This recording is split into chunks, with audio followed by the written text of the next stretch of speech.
الشيطان الرجيم. بسم الله الرحمن الرحيم. السلام عليكم ورحمة الله وبركاته. الحمد لله نحمده ونستعينه ونستغفره ونتوب إليه ونعوذ بالله من شرور أنفسنا وسيئات أعمالنا. من يهده الله فلا مضل له ومن يضلل فلا هادي له. وأشهد أن لا إله إلا الله وحده لا شريك له وأشهد أن محمدا عبده ورسوله. اللهم صل وسلم وبارك على محمد وعلى آل محمد. يا أيها الذين آمنوا اتقوا الله حق تقاته ولا تموتن إلا وأنتم مسلمون. يا أيها الناس اتقوا ربكم الذي خلقكم من نفس واحدة وخلق منها زوجها وبث منهما رجالا كثيرا ونساء واتقوا الله الذي تساءلون به والأرحام إن الله كان عليكم رقيبا. يا أيها الذين آمنوا اتقوا الله وقولوا قولا سديدا يصلح لكم أعمالكم ويغفر لكم ذنوبكم ومن يطع الله ورسوله فقد فاز فوزا عظيما. أما بعد. الحمد لله ikhwan muslimin muslimat yang dirahmati Allah. Sama-sama kita bersyukur kepada Allah Subhanahu wa taala telah merezekikan kita berhadir ke masjid pada hari ini. Rezekikan kita untuk solat subuh berjemaah. Rezekikan kita untuk kita berada dalam majlis ilmu sehingga kita sambung kembali pengajian kita, kuliah hadis daripada kitab Riyadhus Shalihin Nawawi rahimahullah. Dan tuan-tuan yang dirahmati Allah, sebelum puasa hari itu kita berhenti di kita masuk sebahagian daripada mukadimah bab yang baru, itu babun fil amri bil muhafazati ala sunnati wa adabiha, iaitu bab yang menyatakan perintah memelihara sunnah Rasulullah SAW dan menjaga adab-adabnya. Kita dah membaca mukadimah, beberapa ayat daripada mukadimah, dan hari ini kita teruskan lagi, ada lagi ayat-ayat yang diutarakan oleh Imam Nawawi rahimahullah dalam memulakan bab. Jadi yang seterusnya kata Imam Nawawi rahimahullah taala, wa qala ta'ala fala wa rabbika la yu'minuna hatta yuhakkimuka fima shajara bainahum thumma la yajidu fi anfusihim harajan mimma qadaita wa yusallimu taslima.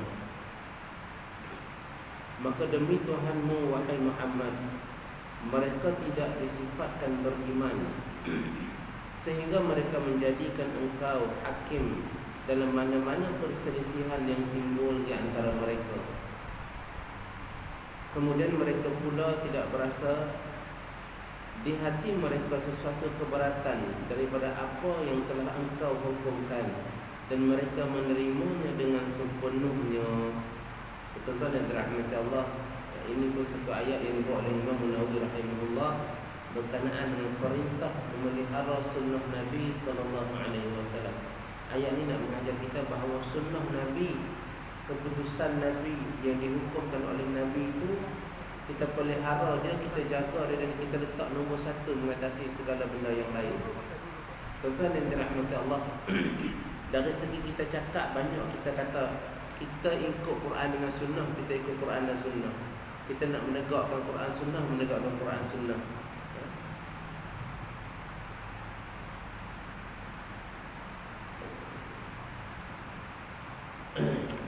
Tapi ada beberapa ketika slogan yang kita disebut, tak kira lah siapa orang, tuan-tuan, kita menyelisih benda tu. Jadi Allah banyakkan kepada kita bila berlaku perselisihan, apa yang nak dirujuknya, rujukannya ialah Allah dan juga Rasul. Allah dan juga Rasul. Maksud Allah dan juga Rasul ini ialah Quran dan juga hadis Nabi SAW. Ayat ni kata apa? Ayat ni kata fala wa rabbika la yu'minuna. Demi Tuhanmu, Allah bersumpah di sini. Maka demi Tuhanmu wahai Muhammad, mereka tidak beriman. Ayat ni menafikan keimanan. Menafikan keimanan di sini kata ulama bukan menafikan keimanan jadi kafir, tidak. Tetapi menafikan kesempurnaan iman. Menafikan kesempurnaan iman. Maknanya keimanan kita tak lengkap. Tak berapa capai tahap yang dikehendaki. Sekiranya apa? Sekiranya kita tak buat benda yang disuruh ni. Disuruh apa? Hatta yuhakkimuka fima syajara bainahum. Hingga mereka menjadikan engkau hakim dalam perkara yang mereka perselisihi, yang mereka perselisihkan, yang mereka berbeza. Tuan-tuan yang dirahmati Allah, ayat ni memanglah kita kata turun zaman Nabi. Para sahabat menyaksikan penurunan dia dan implikasi dia berlaku pada para sahabat pada masa tersebut. Tetapi hukum ayat ini kekal sampai kepada kita hari ini. Maka perselisihan akan sentiasa timbul. Dalam agama ni tuan-tuan, perselisihan akan sentiasa timbul. Ada perselisihan yang kita perlu selesaikan dan natijah dia akan jadi berbeza juga. Dia akan jadi berbeza juga. Kenapa? Kerana ayat ataupun hadis yang berkaitan memberi ruang untuk kita berbeza. Sebab tu tuan-tuan, kita timbul mazhab fiqh yang ada beberapa mazhab fiqh yang terkenalnya dan yang kekalnya ada 4, betul tak? Kenapa dia berbeza? Tak ada orang kan nak bagi satukan semua. Tuan-tuan, secara umumnya ayat-ayat ataupun hadis-hadis yang datang menerangkan hukum berkenaan fiqh berkenaan yang berbeza tu, di sana ada ruang untuk berbeza. Memang sifat dia ada ruang untuk berbeza. Tapi ada benda yang memang dia tidak ada ruang untuk berbeza. Contohnya tuan-tuan, Islam dia ketat dalam bab akidah. Dia ketat dalam bab akidah. Marilah kok mana pun kita tak boleh kata Tuhan tu dua, tak boleh kata. Di mana pun dia mazhab apa pun, dalam fiqh Hanafi ke, Maliki ke, Syafi'i ke, Hanbali ke, Allah tu satu je. Bukan sekadar Allah tu satu. Yang menguruskan segala takbiran ni hanya Allah sahaja. Ada orang dia kata Allah itu satu, tapi dia kata yang menguruskan bumi ni ada orang lain. Dia kata wali itu tolong urus bumi. Tuan-tuan, kita bukan sekadar nak mengatakan Allah itu satu, tapi takbiran bumi, takbiran makhluk ini pun hanya Allah satu-satunya yang menguruskan. Ada orang kata bumi ini selamat sebab ada wali itu, wali ini, wali tersebut, wali hak tu, wali hak ni. Kita kata Allah tu satu. Kita kata takbiran Allah tu hanya dia, wahdaniyah. Kita kata wahdaniyah Allah tu, keesaan Allah tu dalam semua urusan takbiran ni. Tapi tiba-tiba kita kata ada benda yang menguruskan. Kan? Ada orang kata macam tu. Dalam bab ni kita tak boleh berbeza sebenarnya tuan-tuan. Kita duduk di mana pun kita tak boleh berbeza. Ini bab akidah kita panggil. Bab akidah, bab kita mentafsirkan Allah, dia tak boleh berbeza. Dia tak boleh berbeza. Jadi tuan-tuan yang dirahmati Allah, tetapi dalam Islam ni Nabi dah kata dah akan jadi beza juga. Dalam bab yang tak boleh berbeza pun dia akan berbeza. Sebab tu Nabi kata laqad iftaraqat al-yahud, telah berpecah kaum Yahudi itu kepada berapa? 73 puak kan? 73 puak. Nabi kata sataftariqu hadhihi al-ummah, manakala umat ini pula akan terpecah kepada Yahudi telah terpecah 72 sitain wa sab'ina firqah, 72 golongan. Nabi kata umat aku akan berpecah kepada 73. Nabi kata kulluhum finnar illa wahidah, semua dalam neraka kecuali satu, kata Nabi sallallahu alaihi wasallam. Satu je dalam syurga. Nabi kata, tuan-tuan, pecah yang mana ni? Adakah pecah yang fiqh tadi? Tak. Adakah yang berpecah Hanafi, Maliki, Hanbali? Tak. Bukan ini maksud dia. Yang tu memang ruang untuk berbeza itu ada. Tetapi yang Nabi maksudkan ini, yang dalam ruang untuk berbeza ni tak boleh ada. Ada orang dia kata ada agama, contohnya Kristianiti. Dalam agama Kristian dia kata Allah tu satu daripada yang tiga. Satu daripada yang tiga. Waqalatin nasara innallaha thalithu thalasa. Kata orang Nasrani itu Allah itu satu daripada yang tiga. Maknanya Tuhan ada berapa sebenarnya? Dia kata Tuhan satu, tapi dia ada tiga unsur. Tiga juga. Tiga tu siapa dia? Allah pun ada, Isa pun Tuhan sekali. Dia jadi gabungan. Kan? Ada Ruhul Qudus dan sebagainya. Tuan, dia kata satu, tapi cantum tiga. Kalau satu tak apa nak jadi. Tak boleh. Ada pula golongan yang kebelakangan ni dia kata Allah itu Muhammad, Muhammad pun Allah. Tapi dia kata Kristian sesat.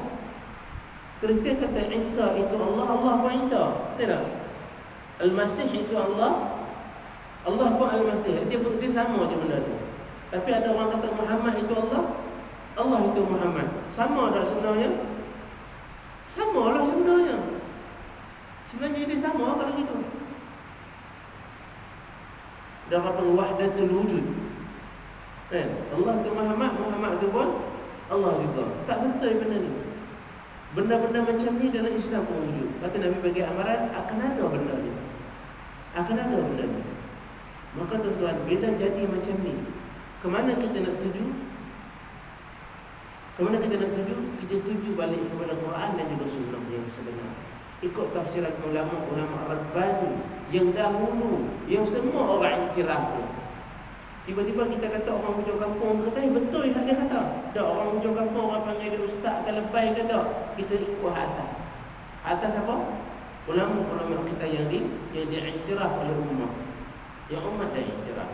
Kalau dia ada sebut tentang ayat Quran, kita tengok penafsiran ayat Quran yang dibawa oleh ulama-ulama yang diiktiraf tafsir. Contohnya Ibnu Katsir rahimahullah. Tafsir Ibnu Katsir semua orang pakai. Tiba-tiba orang yang tak pernah tahu tafsir pun, tapi dia cakap, kita pakai kata dia. Tak apa nak kena, kita bersatu atas apa yang umat bersatu menerima dia. Kalau kita hadis, kita ambil hadis tu menerangkan sesuatu tapi tak apa nak faham maknanya. Ada ulama menafsirkan hadis tersebut. Siapa yang tafsirkan? Kita ambil yang umat bersatu menerima dia. Contoh kita tengok kalau Sahih Bukhari, ada orang huraikan yang satu umat menerima kitab Al-Bari contohnya. Semua orang terima dia. Umdatul Qari contohnya, orang terima dia. Dia jangan terima yang orang sebut dia tak tahu pun kitab dari mana, dia tak tahu pun rujukan di mana. Maka kita orang dahulu daripada kita dah selesai dah menghurai ini, kita rujuk tu. Kalau dia selari, maka kita ambil dia. Jadi tuan-tuan, dia hurai apa? Dia hurai apa yang Nabi kata. Dia hurai apa yang Allah kata. Kita kena kembali ke situ bila ada perselisihan. Tuan-tuan, bila sesuatu yang syirik, pernah syirik juga tuan-tuan. Mazhab fiqh apa pun dia tak boleh terima syirik. Bila syirik tuan-tuan, dia pegang amal apa pun, dia pegang pendapat apa pun, semua binasa amalannya. Kata Allah kepada Nabi, la in asyrakta la yahbatanna 'amaluka wa la takunanna minal khasirin. Kalau kamu mensyirikkan Allah, kalau kamu syirik, la yahbatanna 'amaluka. Allah kata, sungguh aku telah mewahyukan kepadamu dan kepada yang sebelum-sebelummu. Wa qad auhayna ilaika wa ila alladhina min qablika la in asyrakta la yahbatanna 'amaluka wa la takunanna minal khasirin. Allah kata, Muhammad, aku dah wahyukan kepadamu dan kepada nabi-nabi sebelum kamu lagi. Pasal apa? Pasal bahaya syirik ni. Bahaya apa? La in asyrakta, kalau kamu syirik, la yahbatanna 'amaluka, akan binasa semua amal kamu. Wa la takunanna minal khasirin, dan kamu akan jadi orang yang rugi di akhirat nanti. Jadi bab syirik kita tak boleh berbeza. Bab syirik, kalau syirik dalam mazhab tu, mazhab ni pun kena kata syirik. Syirik di Tapah, di Kelantan pun kena kata syirik. Di Johor pun kena kata syirik. Di Amerika pun kena kata syirik. Dia tak boleh berbeza nampak ni. Tapi tiba-tiba ada orang kata memanglah orang kata syirik. Tapi ada orang kata tak syirik. Kenapa dah ada berbeza di situ? Bila berbeza, kita kena kembali ke mana? Kembali kepada Quran dan Sunnah. Ini masuk ayat. Fala wa rabbika la yu'minuna hatta yuhaqqimuka fima shajara bainahum. Kalau kamu menjadikan kamu hakim dalam apa yang mereka berbeza. Dia sebut pasal syirik. Orang ni sebut A, orang ni sebut B. Dan skema dia kat mana? Skema dia dekat Allah dan Rasul, dekat Quran dan juga Sunnah. Tuan-tuan dan dirahmati Allah, ada orang kata, apa ustaz cerita Quran dan Sunnah, kita boleh faham semua ke Quran dan Sunnah. Ini pun antara hujah-hujah orang yang nak melemahkan keilmuan umat, tuan-tuan. Nak melemahkan umat kita, ialah umat kita sendiri. Bila kita kata kena kembali, nak kena rujuk Quran dan Sunnah, siapa kita nak rujuk Quran dan Sunnah? Mahal sangat ke kita? Belajar nahwu ke? Belajar surah ke? Belajar tafsir habis ke? Kulit ke kulit ke? Dia tanya habis. Walhal tuan-tuan, Allah tak membiarkan umat dalam keadaan tergapai-gapai tuan-tuan. Allah yang menjaga umat ni tuan-tuan, bukan kita. Kalau kita tak hidup pun tuan-tuan, agama Islam Allah jaga kau tuan-tuan. Tuan-tuan kena pegang tu je. Kalau kita tak ada dalam dunia ni pun, agama ni Allah yang jaga. Dan Allah akan jaga agama ni sampai hari kiamat. Sampai hari kiamat Allah akan jaga agama ni. Kalau tak ada kita pun, Allah tak akan biarkan kita tergapai-gapai. Akan ada dalam generasi setiap umat tuan-tuan, akan ada rujukan dia. Akan ada orang yang boleh menerangkan dia. Tuan-tuan, Allah mentakdirkan ada khazanah-khazanah Islam yang menerangkan makna Quran dan makna hadis Nabi. Banyak. Allah mentakdirkan dalam Islam ni ada orang yang berbagai-bagai bahasa dan juga bangsa menterjemahkan benda tu tuan-tuan. Ini cara-cara Allah menjaga agama ni tuan-tuan. Allah tak campurkan keadaan jahil sampai bila-bila tak tuan-tuan. Allah buka keilmuan, Allah buka pindah manusia daripada jahil, zaman jahiliah kepada zaman ilmu, dan diteruskan oleh ulama-ulama yang menjaga agama. Tiba-tiba kita kata, siapa kita nak terus ambil dengan Quran? Siapa kita nak terus ambil daripada sunnah? Tak, kita tak terus ambil. Kita ambil daripada ulama yang menguraikan tu. Ada ulama yang mengurai? Ada. Mana? Kita kena tahu kalau kita nak cakap. Kalau kita tak tahu nak buat apa? Duduk diam. Di universiti, di pondok, di mahad-mahad ada belajar tafsir. Ada belajar syarah hadis, ada belajar syarah hadis. Itulah kita ambil. Daripada siapa kita? Kita tak ambil yang kita ambil yang ulama tulis. Faham ke kita? Habis tuan-tuan orang dah hantar ke pondok tadi, memang faham ke mengaji? Faham tidak? Yang kita faham daripada kitab pun tuan. Yang ulama faham daripada kitab pun. Ada orang seolah dia berhujah, seolah kita ni tak faham apa langsung. Tak boleh ambil terus daripada kitab. Bukan nak ambil terus tuan-tuan. Kita ada kemampuan untuk faham bila orang yang, maksud saya orang yang belajar, faham tak tuan-tuan? Orang yang belajar, orang yang menadah kitab tuan-tuan, Allah tak jumutkan fikiran untuk dia tak faham segala-galanya tuan-tuan. Ada orang yang faham agama ni hanya orang yang betul-betul macam dapat satu orang apa? Ada divine power, baru dia boleh membawa urusan agama ni tuan. Sampai tahap kewalian dan sebagainya. Tak tuan-tuan. Allah tak menyusahkan kita sampai macam tu. Allah tak susahkan kita sampai macam tu. Jadi kita kena ingat, kita belajar untuk faham. Bukan kita belajar tak faham juga tak faham. Hakikat dia bukan macam tu. Ada orang yang kata ilmu ni bukan dengan belajar, dia kata.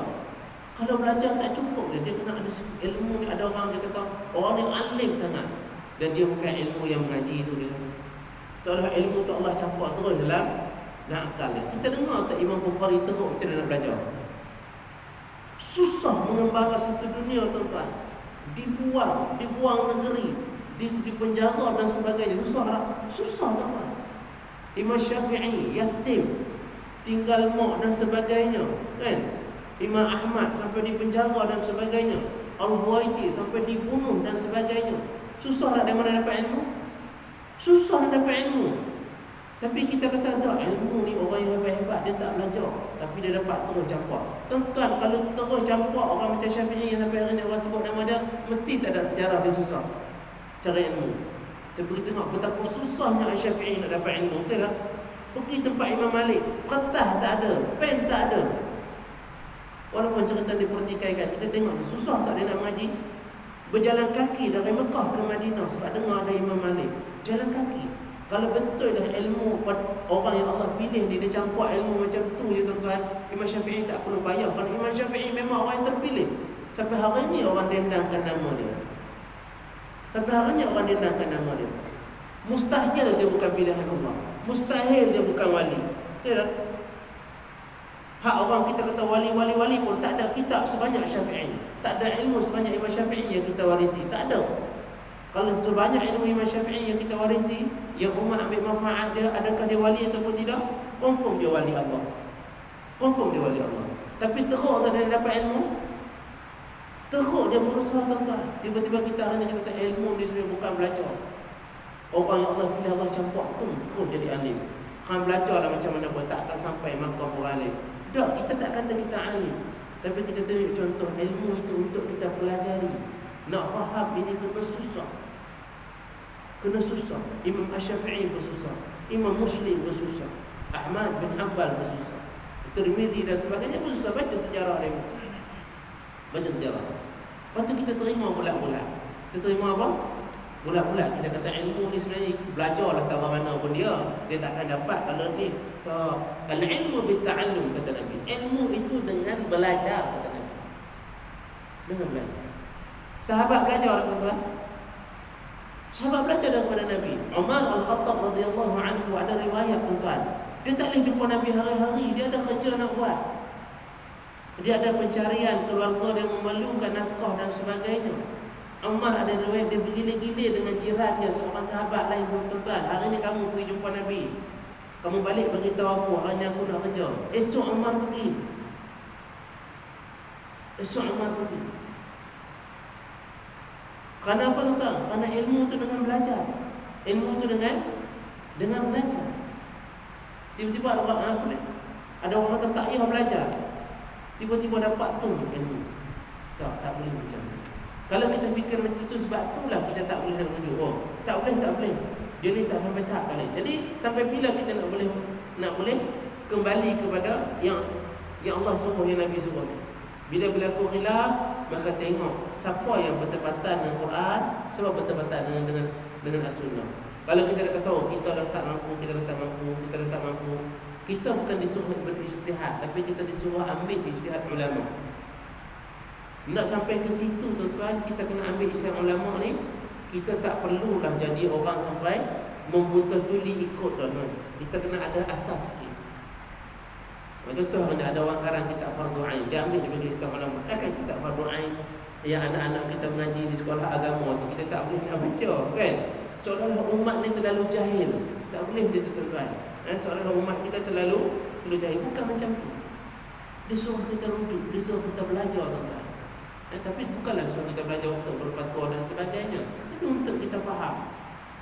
Jadi tuan-tuan yang dirahmati Allah, jadi Allah kata di sini, ambil kefahaman yang diterangkan oleh Nabi bila mana berlaku khilaf.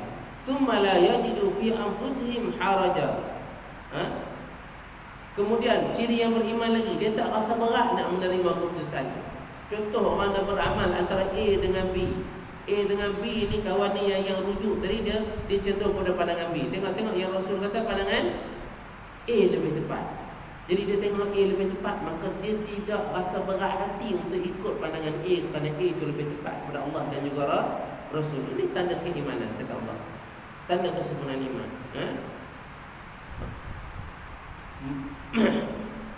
La yajiduna fi anfusihim harajan mimma qadaita. Mereka tidak rasa berat menerima apa yang kamu putuskan. Wa yusallimu taslima, dan mereka menerima dengan apa? Menerima dengan sepenuh hati. Ini ciri orang beriman. Bila ada penerangan daripada Quran dan juga sunnah yang berbeza dengan yang kita pegang selama ni, maka dia menerima Quran dan sunnah dengan sepenuh hati. Siapa orang ni? Orang ni ialah orang yang ada tanda-tanda kesempurnaan iman pada dia.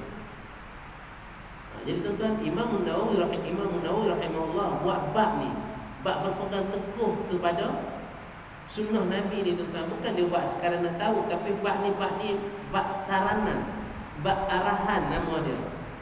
Jadi tuan-tuan, saya kata dulu, tuan-tuan, bila bab tabwib ataupun ulama menamakan bab-bab dengan nama tertentu, maka itu saranan dia. Itu saranan ataupun macam Al-Bukhari. Al-Bukhari dia namakan bab itu fiqh, hukum yang dia nak ambil, nama bab tu. Contohnya bab Imam Bukhari kata bab iltifat al-imam, bab imam berpaling selepas bagi salam. Maknanya dia nak ceritakan, dia nak suruh orang buat tu, dia suruh orang buat tu hukum fiqh je. Maknanya sunnahnya imam lepas bagi salam, sampai Allah menghantar salam tu, dia pusing ke belakang. Sama ada bab pusing ke kiri ada, pusing ke kanan ada, pusing ke belakang ada. Semua Imam Bukhari sebut. Pusing ke belakang terus, tengok makmum. Pusing ke belah kiri, tengok makmum belah kiri. Pusing belah kanan, tengok belah kanan. Itu ada semua dia semua. Menunjukkan bolehnya benda tu dan sunnahnya benda tu. Jadi setiap bab ni ada maknanya. Jadi makna Imam Nawawi letak ni untuk kita buat benda ni. Okey, itu seterusnya. Ayat yang seterusnya. Kata Imam Nawawi lagi, kata Allah, fa in tanaza'tum fi syai'in farudduhu ila Allah, farudduhu ila Allah wal Rasul in kuntum tu'minuna billah wal yawmil akhir. Ini pun lebih kurang maknanya. Katanya kemudian jika kamu berbantah-bantah, yakni berselisih, nak buat apa? Bila berselisih, farudduhu ila Allah wal Rasul, maka hendaklah kamu mengembalikannya kepada Allah, yakni kitab Allah, wal Rasul, yakni sunnah Rasulnya. In kuntum tu'minuna billahi wal yawmil akhir. Kalau kamu ni orang yang beriman dengan Allah dan hari akhirat. Ini menunjukkan kalau orang tu beriman dengan Allah dan hari akhirat, bila apa-apa berlaku perselisihan, rujukan dia ialah Quran dan juga sunnah. Ini tanda kesempurnaan di iman. Tapi ada orang dia tak nak. Dia pergi cari hak lain juga. Cari hak lain juga. Ada berlaku, ada tuan-tuan. Ada berlaku. Dia cari hak lain juga. Tanda kekuatan iman, kita rujuk terus. Bukan kita sendiri rujuk, kita cari pandangan yang menepati Quran dan juga sunnah. Tuan-tuan yang dirahmati Allah. Dan hari ini tuan-tuan, ada orang yang kata macam mana kita nak rujuk? Salah satu sebab tuan-tuan, sebab budaya kita dalam masyarakat tuan-tuan, budaya tak pegang buku tuan-tuan. Budaya kita jauh daripada pembacaan dan juga kita mengkaji. Orang kita dia kata tak boleh baca kitab, dan dia tak baca kitab sampai ke mati dia tak baca kitab. Dia kata itu yang betul, sebenarnya tidak tuan-tuan. Sekurang-kurangnya kita baca kitab, terjemahan yang kecil dulu, yang sederhana. Lepas tu baru kita nampak di mana kita nak tuju, yang terjemahan yang lebih baik contohnya, yang lebih besar, yang lebih memberi jawapan apa yang kita cari. Dia kena membudayakan benda itu tuan. Ni kalau orang tanya, kitab semayang dan apa? Kitab fiqh mazhab Syafi'i. Kita kata Syafi'i, kita pun tak tahu. Apa pun tak tahu. Kan? So kurang ni kita pernah ada benda tu. Pernah tengok benda tu. Pernah ikut ustaz ni. Kecil-kecil je tuan-tuan. Kan? Sekurang-kurangnya tuan-tuan. Dan di situ tuan-tuan, kalau kita tengok dalam mazhab Syafi'i, dia huraikan hadis, dia huraikan Quran. Dan itulah kita kata yang selari dengan Quran dan sunnah contohnya. Orang Hambali dia tengok Hambali, itulah yang ulama-ulama yang berpegang dengan Quran dan sunnah keluarkan hukum. Contohnya, ada hari ini dia khilaf tu daripada mazhab-mazhab yang ada. Dia buat benda yang tak ada dalam mazhab. Ini patut berlaku khilaf. Orang yang kata benda ni tak ada sebenarnya. Orang yang kata boleh. Orang yang kata boleh walaupun tak ada boleh. Maka berlaku khilaf. Nak tengok ke mana? Tengok balik kepada yang asal. Tengok balik kepada yang asal. Yang mana sebenarnya? Boleh ke tak boleh sebenarnya? Itu maksudnya. Siapa buat macam tu, dia tegar dengan rujukan dia Quran dan sunnah, maka itu tanda kesempurnaan iman. Allah berkata lagi, macam mana dibawa oleh Imam Nawawi lagi, dia kata may yuti'illah wa may yuti'ir rasul faqad ata'a Allah. Siapa yang taat kepada rasulnya, maka sungguhnya dia telah mentaati Allah. Ini pun sama juga. Yang ambil yang rasul bawa itu tanda dia satu ketaatan kepada Allah juga. Kesempurnaan iman itu ialah menerima yang Nabi bawa, menerima yang Nabi bawa dengan sepenuh hati macam ayat tadi. Maknanya tanda kita mentaati Allah, salah satunya kita mentaati Rasulnya. Hukum yang dibawa oleh Nabi SAW itulah hukum Allah. Jadi bila kita mentaati yang Rasul bawa, itu tanda kita taat kepada Tuhan kita Allah Subhanahu wa ta'ala. Nah, ini semua yang nak bagi maksud kita apa? Maksud jaga sunnah Nabi. Jaga sunnah Nabi. Belajar sunnah Nabi dan amalkan sunnah Nabi. Amalkan sunnah Nabi. Kita nak dirahmati Allah. Sebab apa dia kata? Siapa yang ambil yang Nabi bawa, maknanya dia taat kepada Allah. Kerana apa yang dibawa oleh Nabi, itulah yang dibawa oleh Allah. Dia tak akan ada kontradiksi sebenarnya. Tak akan ada perbezaan. Kata-kata Allah, kata-kata Allah yang mari dia suruh taat kepada Rasul. Dia suruh taat kepada Rasul, dia bukan satu yang saja-saja dia sebut. Mesti membawa satu yang penting di sini. Al-Quran yang dia sebut tu semua penting. Walaupun kita nampak secara zahir ayat Quran itu berulang. Kita nampak secara zahir ayat Quran berulang, tapi adakah hakikat makna dia berulang? Tak, dia tak berulang. Kerana Al-Quran dia tak sebut benda yang sama. Yang faedah dia kalau tak sebut pun tak apa. sebab dah ada ayat sebelum tak, dia bukan bersifat macam tu. Dia bukan bersifat macam tu. Disebut taat pada Rasul dalam ayat sini ada maksud dia yang tertentu, ada sebab tertentu. Walaupun ayat itu kita dah jumpa hampir sama dalam ayat yang lain, ada maksud dia lagi. Kerana Allah tak akan ulang tanpa sebab. Tanpa sebab. Ayat Quran kalau kita buang satu je huruf dia dah jadi lari dah maksud dia. Kerana ayat yang lain hampir sama, bukan mawa maksud zahir sama, tapi tujuan dan juga hakikat dia berbeza. Jadi pengulangan contoh-contoh kisah dalam Al-Quran, tapi faedah dia faedah yang baru, faedah yang berlainan. Kita baca dalam surah Al-Baqarah contohnya, macam mana Allah menggambarkan bahawa ketika mana Adam diciptakan dan disuruh iblis untuk tunduk kepada Adam, tidak? Kan? Ada dalam surah Al-Baqarah.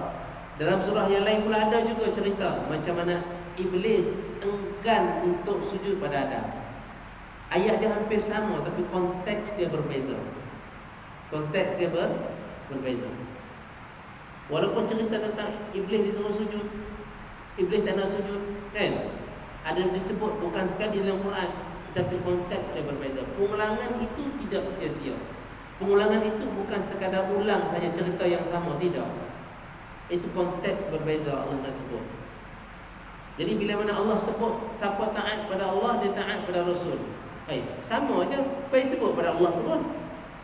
Baik sebut taat pada Allah terus kalau kita nak fikir, kan.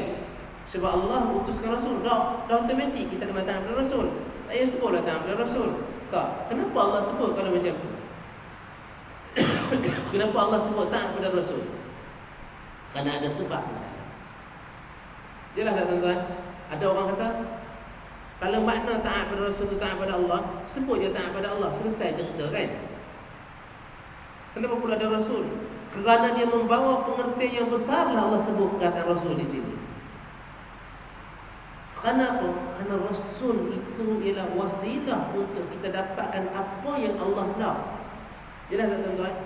Allah hantar setiap Rasul ialah untuk memberi kefahaman kepada umat apa yang Allah nak umat buat. Sifir ni tuan-tuan tak boleh lepas, tuan-tuan, kena pegang sampai bila-bila. Allah hantar setiap Rasul ialah untuk bimbing umat, saya ulang lagi, buat ataupun perform ataupun kita buat suruhan seperti mana yang Allah nak. Dan cara dia tak lain cara yang dibawa oleh setiap Rasul yang Allah hantar. Allah nak kita sembah dia. Bila dia beritahu kita, dia tak bagi beritahu kita seorang-seorang, tapi dia hantar Rasul dia. Dia hantar Rasul dia untuk menyatakan ini cara aku nak hamba-hamba aku dekatkan diri kepada aku. Hamba-hamba aku sembah aku, ini cara dia.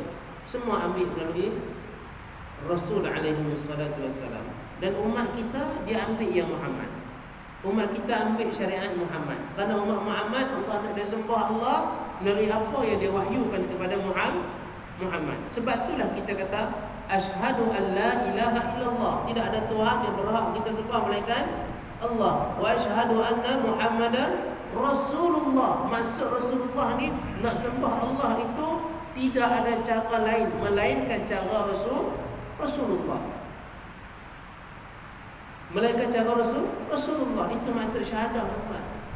Maksud syahadah kita. Nak sembah Allah cara dia hanya melalui cara Rasulullah. Ada ada orang kata, ustaz ada pandangan ada Nabi tak mati lagi, boleh dah kita ambil daripada dia Nabi yang tak mati tu. Bila kita jumpa Nabi tak mati tu? Kita ada yang kata ada Nabi yang tak mati lagi, kita boleh ambil ajaran dia. Senang cerita tuan-tuan, nanti Isa alaihi salam dia turun balik ke bumi, Allah hantar dia balik ke bumi. Masa dia memerintah bumi, tuan-tuan ikut syariat siapa? Syariat Nasrani masa dia bawa dulu kan syariat Muhammad? Syariat Muhammad. Kerana ini zaman Nabi terakhir. Nabi kata la nabiyya ba'da. Tidak ada Nabi selepas aku. Tidak ada wahyu yang menjadi pembimbing umat melainkan wahyu yang Muhammad dah terima. Ini kita kena pegang. Siapa? Siapa pun. Bahkan Nabi sendiri pernah kata, "Laukana Musa ayyan ma wasi'athu illa ittiba'i." Nabi kata, kalaulah Musa masih hidup, Nabi kata, tidak ada ruang baginya untuk berselisih dengan aku, melainkan dia wajib mengikuti aku, kata Nabi sallallahu alaihi wasallam. Ni Nabi menerangkan apa makna syariat terakhir, apa makna rasul terakhir, apa makna wahyu terakhir. Makna wahyu terakhir, Nabi terakhir, syariat terakhir ialah siapa pun dalam zaman ini wajib mengikuti syariat Muhammad sallallahu alaihi wasallam. Kalau ada orang dakwa, saya malam tadi jumpa Nabi Adam, terus dia tak? Saya ikut Nabi Adam. Jadi ramai je orang apa? Orang dakwa jumpa itu, jumpa ni. Jumpa Allah pun ada kata. Jumpa Allah pun kata, dia kata ada kan. Ada orang tadi jumpa Allah terus. Bukan kata jumpa Allah yang jadi Tuhan, ganti Allah pun ada. Kan? Dulu kat Terengganu kata ada dia Tuhan kan. Lagi dahsyat tu. Jadi benda ni yang kita kata perselisihan ni. Yang ni kita kata perselisihan ni. Dia timbul. Nak kembali kepada siapa? Kembali kepada hati. Bila dia orang tu kata tak, dia terima ajaran baru, dah berselisih dengan kita. Kita kembali, Nabi kata kalau Musa hidup, Musa pun kena ikut aku. Tiba-tiba dia ikut Nabi lain. Betul ke tak? Betul ke tak? Inilah kita kata jawapan yang kita cari. Siapa pun kita kena ikut Muhammad. Itu maksud dia, Muhammad ini wahyu dia, wahyu terakhir. Dia Nabi terakhir. Syariat dia, syariat terakhir. Siapa pun hidup pakai syariat Muhammad. Pakai syariat Muhammad. Orang ni tiba-tiba nampak amalan, oh ni Nabi Khidir kan hidup lagi. Mungkin mesti ada orang jumpa dia. Tentang sebahagian ulama kata Nabi Khidir tak mati. Sebahagian ulama kata, kebanyakan ulama kata dah mati. Kita tak pertikaikan pandangan ulama. Tapi adakah kalaulah dia hidup, adakah dia membawa syariat yang lain daripada syariat Muhammad untuk kita? Ini perkara pokok dalam agama. Perkara yang tak boleh diperselisihi. Kita bersyahadah kata Muhammad, tapi kenapa kita ikut Nabi lain? Kalau kita pegang kata dia hidup. As-Suyuti dalam kitab ada menyebut, ada yang mengatakan dia masih hidup. An-Nawawi juga ada sebut Khadir masih hidup. Tapi Al-Bukhari dan sebagainya semua kata dia meninggal lah. Ini khilaf ulama, kita pun tak tidak cari. Tapi kerana ada pandangan macam ni, ada orang ambil peluang. Aku jumpa Nabi Khidir mari atas gunung tu. Aku buat apa yang Nabi Khidir bagi. Tak, kita syariat mana pun, kita umat siapa pun kita duduk zaman syariat Muhammad. Kita bersyahadah nak ikut Muhammad untuk dekatkan diri kepada Allah. Kita sendiri bersyahadah. Hang bersyahadah kata Nabi Muhammad itu pesuruh Allah. Apa makna pesuruh? Allah suruh apa Muhammad ni? Suruh bawa risalah dia untuk umat. Itu maksud pesuruh Allah. Maksud risalah. Risalah Allah tu. Nabi Rasul pembawa risalah. Nak ambil risalah tersebut. Jadi itu tuan-tuan, ini maknanya Allah sebut taat pada Rasul. Sebab tu Allah tak rangkum sekali sebut taat pada Allah dan masuk dalam Rasul. Tak. Kerana ada makna dia sebut Rasul di situ. Ada makna, ada sebab kenapa diulang kata Rasul, dimasukkan kata Rasul di situ. Jadi tuan-tuan yang dirahmati, besar maknanya. Seterusnya kata Imam Nawawi lagi, Allah berkata wa innaka latahdi ila siratim mustaqim. Sungguhnya engkau wahai Muhammad adalah pemberi petunjuk dengan Al-Quran itu ke jalan yang lurus, iaitu jalan Allah. Sunnah Nabi yang akan bawa kita ke jalan yang Allah. Nabi yang akan bawa kepada jalan yang Allah. Dia siapa cakap, Allah saja cakap. Jadi tuan-tuan yang dirahmati Allah, ada lagi kata Allah Subhanahu Wa Taala yang dibuat oleh Imam Nawawi. Dia kata ada dua ayat lagi saya baca dan baca terjemahan dia. Maksud dia lebih kurang sama, iaitu ayat-ayat ni mewajibkan ketaatan kita kepada apa yang dibawa oleh Nabi sallallahu alaihi wasallam. Ayat yang seterusnya kata Imam Nawawi, firman Allah lagi, falyahdharil ladzina yukhalifuna an amrihi an tusibahum fitnah aw yusibahum adzabun alim. Oleh itu hendaklah mereka yang mengingkari perintahnya beringat serta berjaga-jaga. Janganlah sampai mereka ditimpa bala bencana atau ditimpa azab sampai azab sisa yang tidak terperi sakitnya. Allah apa? Allah bagi amal. Ditimpa fitnah. Kata Imam Ahmad di sini, fitnah ni masuk syirik. dan juga fitnah syirik dan fitnah di akhirat nanti, fitnah di azab di neraka. Ini amaran. Ini apa? Amaran. Amaran kepada siapa? Wal yahdharil ladzina yukhalifuna an amrihi. Berilah amaran kepada orang yang menyelisihi arahan ataupun perintah Rasulullah. Azab yang pedih Allah bagi amaran. Siapa?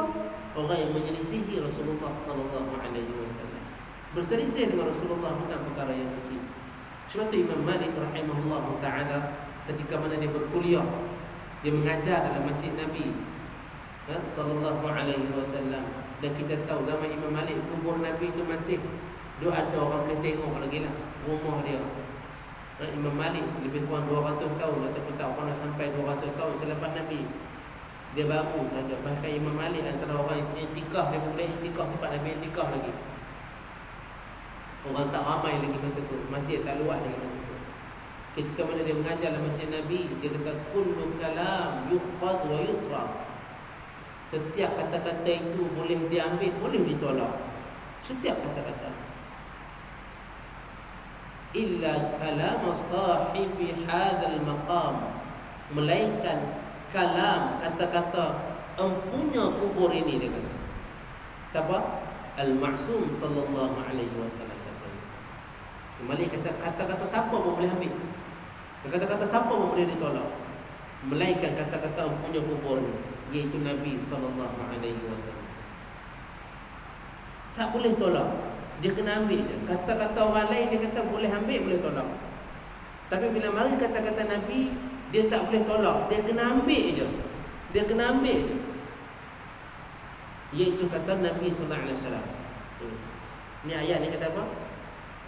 Amaran Allah, siapa yang menyelisihi kata-kata Nabi, perintah Nabi. Lepas tu Imam Malik kata, orang lain boleh tolak, orang lain boleh ambil, tapi hak ni tak boleh tolak, kena ambil je.